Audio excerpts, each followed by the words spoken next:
বিশ্বব্যাপী ইজতেমা হয় নাই, আঞ্চলিক বহু ইজতেমা হয়েছে। 1946 সালে প্রথমবারের মতো মশওয়ারা হয়েছে বিশ্ব ইজতেমা করার জন্য। কোথায় হবে? সবাই আগ্রহী, আমার এখানে হোক, আমার এখানে হোক, আমার এখানে হোক। লটারি হলো, আসলো বাংলাদেশ। বিশ্ব মুরব্বীরা কইল এরা মিসকিন গরিব, পারবে না এত বড় আয়োজন। আবার লটারি দাও, আবার লটারি দিল, আবার বাংলাদেশ পারবে না, মিসকিন। আবার লটারি দেওয়া হলো, আবার বাংলাদেশ। এবার বিশ্ব মুরব্বীদের চিন্তা বদলে গেল, বারবার এদের নাম আল্লাহর মনসা এখানে হোক। কোথায় হবে? প্রথমবার বাইতুল মুকাররমে হয়েছে, দ্বিতীয়বার কাকরাইলে হয়েছে, তৃতীয়বার দিয়াবাড়িতে হয়েছে। কথা বলেন।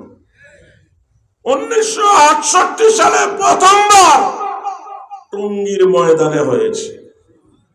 68 সালে সরকারকে, ব্রিটিশ তো 47-এ চলে গেছে, পাকিস্তান সরকার, পাকিস্তান সরকারের আমলে টঙ্গীর ময়দানে ইজতেমা শুরু হয়েছে। ময়দানটা সরকারি হলেও ময়দানের নাম ইজতেমার ময়দান, কিন্তু ইজতেমা ওয়ালা তথা তাবলীগ ওয়ালাদের নাম এটা লিখিত নাই।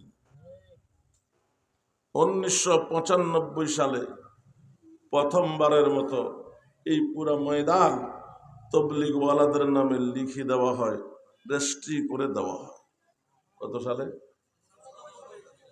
তাবলীগের ময়দান যদি সরকার থেকে ইজতেমা ওয়ালাদের নামে কেউ দিয়ে থাকে, 95-তে যারা ক্ষমতায় ছিল তারা দিয়েছে। এখানে শেখ হামাইল কোন জায়গা?